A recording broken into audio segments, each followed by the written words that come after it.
So, I know that I am late to the party, but it's because we didn't cover this last week because we didn't do a podcast last week, and I also haven't seen the most recent episode of The Walking Dead yet. Let me let you in on a little spoiler, Steven. In the last episode you just missed, Rick dies. I know. You've ruined the show for me. I stopped watching it. But this is the episode Go Getters, which aired almost 2 weeks ago as of this recording. AKA the one about Maggie. Yeah. This is no one ever remembers titles of Walking Dead episodes. Also the guy named Jesus, who I'm going to refer to as Jesus. Or just Paul, because that's his actual name.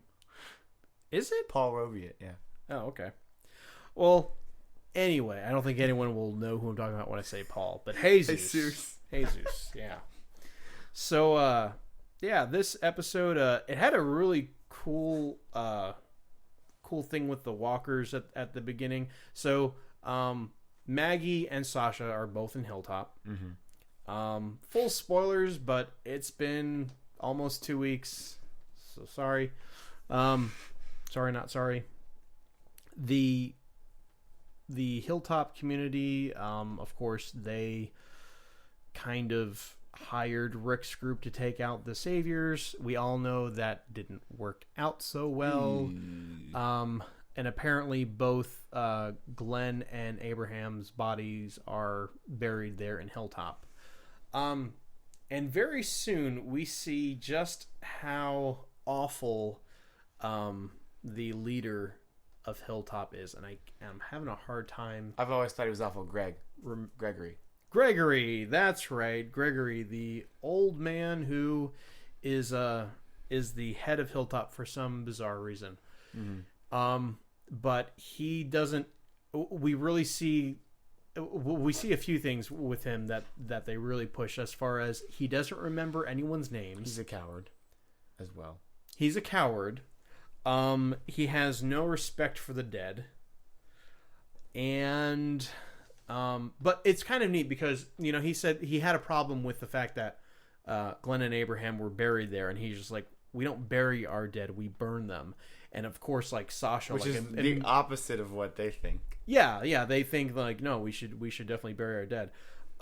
But remember, Jesus also was like, well, yeah, we burn them, and then I forget which one of them asks him like, why do you burn your dead? And they're like, what do you remember them by? And he said, we remember them by us being here. Like, we're proof enough that they lived. So it was kind of neat how you got that perspective from someone who's not a total sleazeball. Mm-hmm. Someone who's actually a likable character. So it's you kind of see different ideas that are juxtaposed to each other, but at the same time, like, well, Maggie okay, adopts I can see that. Maggie adopts kind of that thought too. Later on in the episode, at the end, she kind of says a similar thing. Yeah, and she gives the watch away to Enid. Yeah, Enid. Apparently, you can't remember names either. Well, Enid, really? I've never met someone in real life with that name. Never heard it. It sounds like the name of an insect, to be honest. It kind of sounds like a tree, an Enid tree. Yeah, a tree or an insect. I'm gonna Google it. I'm gonna go with those. So in this episode, we see, I believe it's a city in Oklahoma. Oh, okay. But anyways, isn't Anthony the name of Negan's right-hand man? Is it? I think it's Anthony. I don't remember. So. I don't remember even him having a name.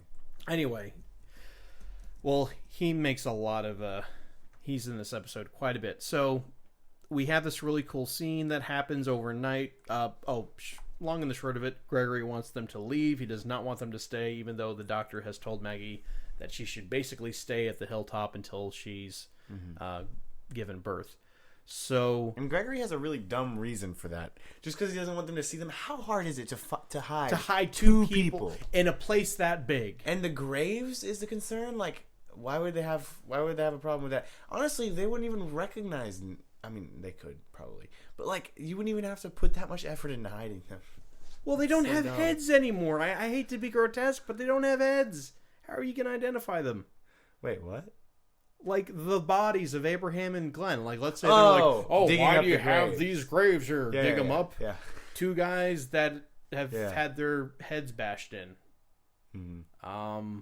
Don't know who they are. So yeah, that was Gregory's. Well, but see, Gregory's not thinking straight. His logic really doesn't make much sense. Which to me, I thought it was really interesting to go from an episode with Rick in it to that. It's kind of showing you the two ends of the spectrum, you know. It's showing you what Rick could become, basically. Being so, like, kneeled down to Negan and such a coward, you know. I mean, like, because Rick is just starting to get broken, and, like, it's kind of interesting to see how Gregory is.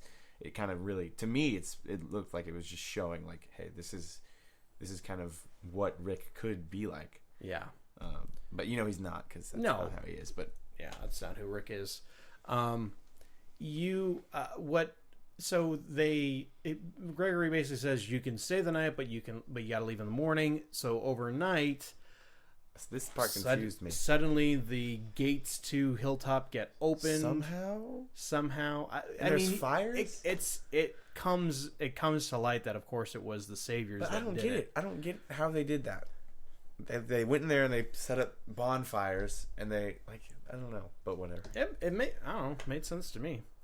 But I just don't see how they come into the place and set up, like, all of those fires, like, without getting seen or anything. How can they open their gates? I mean, they're the Saviors. They probably have a key or something. Yeah, whatever. And somehow they just have this magic car that just is, like, super protected and has a really loud radio. Yeah. Well, they keep taking half of everyone's stuff. Eventually, you're going to have a bunch of disposable stuff that you can just jerry-rig and put together. So, yeah. But I like, that was so cool because wasn't it like, I forget the music that it was playing, but I can't remember if it fit the scene or if it humorously did not fit the scene. I'm having trouble remember what kind of music that the car was playing. Oh, but it took control of the whole scene, and of course, you know, Sasha, Maggie, and Jesus like all go out and they're like trying to get to the car. The car's all armored up so that no one can get inside it to easily turn off the stereo that's blaring and attracting all these walkers along. Yeah, you also said they managed to set fire to some of the buildings, so the fires. I thought they were just like fires. Yeah, I guess so. I don't remember anything actually being on fire. I just remember there being like bonfires. Oh, to attract walkers. Yeah. Like, but that's just, I don't know, but it's weird. But the Saviors did it to like basically teach them a lesson. They show up the next day, led by Negan's right hand man, who I think is named Anthony. I don't know. I just googled Anthony the Walking Dead and nothing came. It's probably not Anthony. I'm just as bad as Gregory. No, there's just too many characters on the show to keep track of. Yeah, they are trying to, and Gregory just keeps showing how sleazy he can be at different points in the episodes. He makes kind of a very like a not very veiled comment towards Sasha that was very suggestive, that he then tried to like cover up and it just made him look even worse. And then of course the Saviors show up. He has Jesus hide both Sasha and Maggie because of course if the Saviors see them there, they will know that Hilltop was in an arrangement for Rick's group to take out the Saviors, and he was actually going to turn them in. Yeah, and he tries to, because he basically at when first they're I thought about maybe that he wasn't and that he knew that they would be gone, but then he makes that comment to Jesus. Yeah, he's like actually there is something, and then but then it turns out they were in the. He goes to the closet where I guess the whiskey is. Yeah, no, and afterwards you think that maybe that was the plan all along, but then he tells Jesus, he's like, you had no right to. Or you should have. Yeah. You were supposed to hide him in this closet. He's like, you didn't tell me what closet to hide him in. Which, okay, I will say that as much as I liked this episode, I kind of thought that the Saviors show up and they're all like. They're there and they look like they're gonna basically tear the place up looking for Maggie and Sasha, even though they don't realize that that's who they're looking for. They are looking for some kind of evidence, like, because I'm pretty sure that they suspect that this deal took place between Hilltop and Alexandria, we'll just call them. So they come in and they're all determined, and then they start to tear the place up, and they still don't find Maggie and Sasha, even though they're just standing in one of the closets. Like, to me, that's a bit of a stretch. Where were they hiding in the end? Another closet? They were just in a bedroom closet. Oh, And like yeah, they that's start right. searching the place. It's like I don't see how they got around being discovered, but they did. It just seems weird how they just show up and then all of a sudden they're just like, oh yeah, we're okay. We're just gonna take half your stuff and be on our way. And then of course that sets up the end of the episode where Jesus Also, subplot. Ian wants to run away. Carl chases after her. Carl jumps in van. which I don't care that much about Carl. I don't care that much about Enid. If they become a couple, great, whatever. Young love. Sure, in the apocalypse. Oh, and they had that scene where they find some roller skates on the side of the road. So romantic.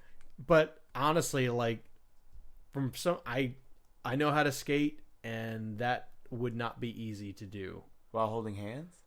I'm just saying, like, the amount of so Because you skating, kind of have to have skating your on arms. asphalt is hard enough, but then like there were leaves on the road. There's They were debris. rollerblades, right? They were I think they were roller skates. No, they were Yeah. skates. Really? Yeah, they were quads. So those That are would be a little easier than being on blades. Because with no, blades, it's you really easier have to with have blades Really? because the wheel on a roller skate or quad is very wide, and you've got two of them on either side. Yeah. With a blade, it's only about this thick, and it's much easier to like go in between stuff, and you don't have that much surface area. Yeah. But I'm talking about all the debris that's in the road. I would not. Yeah. I would not want to skate, and it honestly would kind of take more energy to do that anyway. So that seemed that was sweet, but not realistic. Shut down. So yeah, we had that subplot going on, but the episode ended with Sasha and Maggie convincing Jesus to basically go with stow away in the truck that's going to Negan, because they slip up. The Saviors, talk about the whiskey that they took from Gregor, and they're like, "Oh, put that in the Negan truck." They say that? Yes, yeah, that's how they. Yeah, that's they're how gonna he. give it to him. Yeah. That's how they knew where to go. So they're going to where if Negan it's a lives. Yeah, probably not. I wouldn't give him that much credit, honestly. But yeah, that's. And then we reveal Carl is also in the truck. And Carl's also Most in the truck. important thing from this episode probably is the way it shows Maggie to start to kind of, lead and like becoming the leader of this place. Yeah, As she grows into that. I don't see the way they've got it set up right now. I don't think that Gregory is going to be in a place of leadership for long. Maggie's gonna. If something horrible were to happen to him, I'd be pretty happy with that. Yeah. I think he will die in a pretty satisfying way. And yeah, it's just setting up. I think Jesus is going to become the new Glenn-like character, because Glenn was always a scout, a runner of sorts, and that's exactly what Jesus does for the Hilltop. And Except better, honestly, and at doing that. I mean, Glenn was becoming more of a leader. Oh yeah, and of course, how could I forget during the whole scene with them trying to fight off the walkers? Like, we see him do crazy stuff. Like, he vaults off of walls and like does all these like martial arts moves against walkers. Oh yeah, he does like a really cool sidekick to a walker, which when you think about it, like the only way you can kill really them practical. it's completely impractical way of fighting zombies. Just like roller skating in the apocalypse. Exactly. A lot of impracticality in this episode.